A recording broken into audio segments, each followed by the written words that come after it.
Hello everyone, today we are going to learn basic Clip Studio Pen tutorial how to wrap text.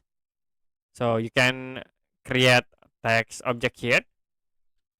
This is example how to wrap text.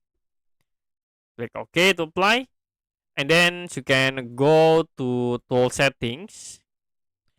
The next checks from this option alignments wrap text at frame. You can active.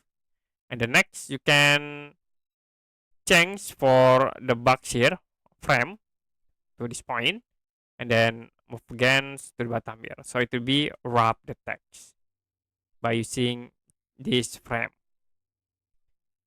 Okay, that's it for basic Clip Studio Pen tutorial how to wrap text.